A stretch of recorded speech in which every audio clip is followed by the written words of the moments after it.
Welcome to Telangana software farmer. ఈ week video వచ్చేసి first time మేము రైస్ మిల్లులో పట్టించామన్నమాట.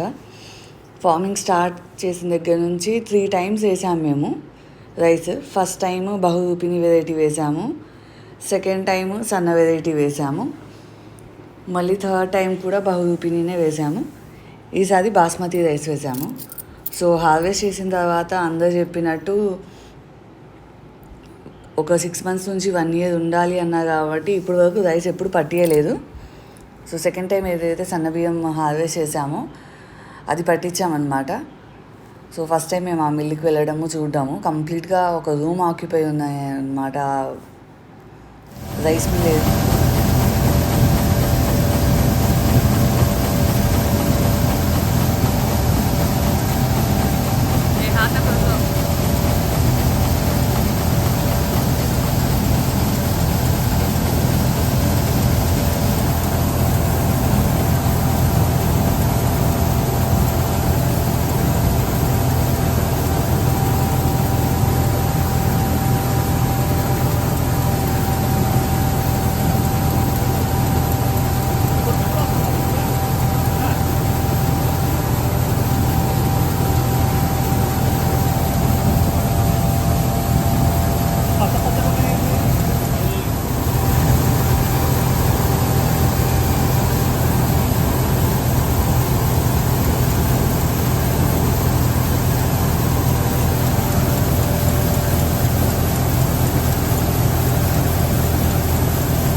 అయితే ఉందో ఆ మిషన్తో.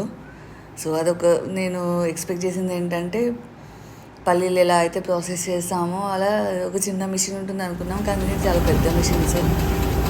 ఒక చోట వదిలేసి ఇంకో చోట ఆ రైస్ ఫిల్టర్ అయ్యి ఆ జలంలోకి వస్తున్నాయి. ఆ తర్వాత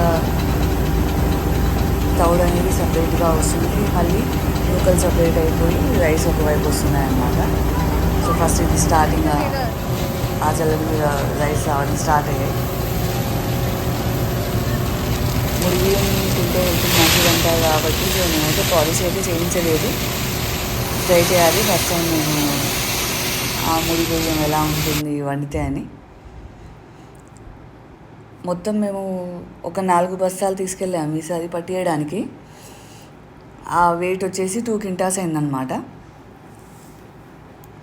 ఆ 2 quintals వడ్లు పట్టిస్తే మాకు 1.5 quintal రైస్ వచ్చాయి. సో అంటే ఒక 50 kgs వరకు ఆ తౌడు కానీ పొట్టు కానీ అది వెళ్ళిందనమాట. నూకలు అవన్నీ తీసేయడం నాకు 1.5 quintal బియ్యం వచ్చాయి.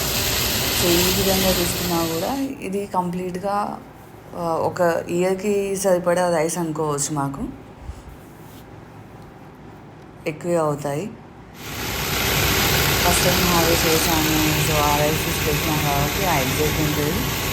ఇప్పటి నుంచి ఫామ్లో ఏవైతే ప్రోడక్ట్స్ యూజ్ చేస్తున్నామో ఇంట్లో ఒక్కొక్కటి రీప్లేస్ చేసుకుంటూ వచ్చాము. ఇప్పుడు రైస్ కూడా సో నెక్స్ట్ ఇవి అయిపోతున్నాయి అనగా మళ్ళీ ఏదైతే రైస్ మేము స్టాక్ పెట్టామో వడ్లు అవి పట్టిస్తాము. Thanks for watching the videos. Please like and subscribe to our channel.